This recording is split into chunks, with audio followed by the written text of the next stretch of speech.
Well, I think with regards to sci-fi specifically, the stories that I love the most were from Ian M. Banks. He writes really... he passed away sadly quite recently, but his sci-fi is so interesting because it makes no apologies. It's very hardcore sci-fi and very...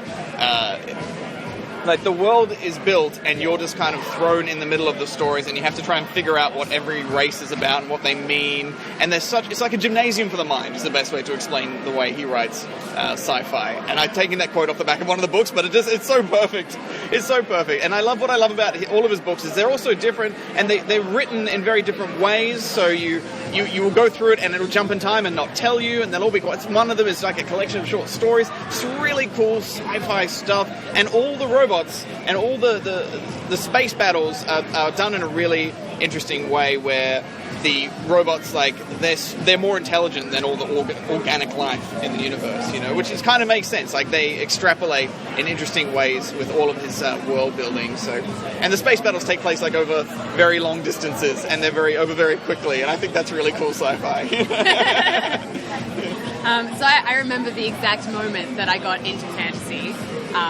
I haven't read a whole lot of sci-fi. I love sci-fi and film and stuff, but fantasy is definitely it's so important to me. I get a bit emotional when I'm talking about it. So when I was a kid, I was really into horses, and so I read like Saddle Club and just like books about horses and things like that, and I had no real scope beyond that. And whenever I was sick, my mum would go to the library and she would like borrow a bunch of books, a handful of books for me to read. And so she brought me kind of a range of books home once, and one of them, I can't remember the name of it, but I remember it was about a dragon that took a girl to an underwater world, and it was like the first kind of taste of fantasy I'd ever had. And I remember saying to her, I want more like this one. Like, this is what I liked. And she kind of wanted to kind of keep my interest broad, so she didn't really... So that what I ended up doing was going to the local book exchange and signing up for that, and I would go and I would just get every book that I owned and give it to them, and then I would just buy up all of their, like, 80s fantasy collection that people had just offloaded. So I was reading heaps of Dragonlance and... kind of really old school stuff like that.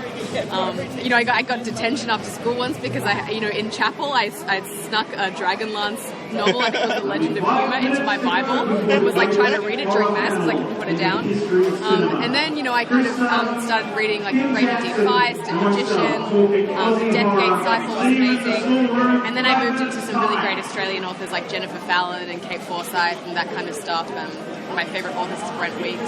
It's just that there's something, when you meet famous people and you get excited, there is nothing for me more exciting than meeting an author. Like, you can meet an actor or a presenter, but an author is someone that's created a world that has identified and connected with you so intensely that I lose it. I don't know what to do with myself. And all I want to do is talk about what was going on inside their head when they created that. So, yeah, still, to this day, such a big part of my life.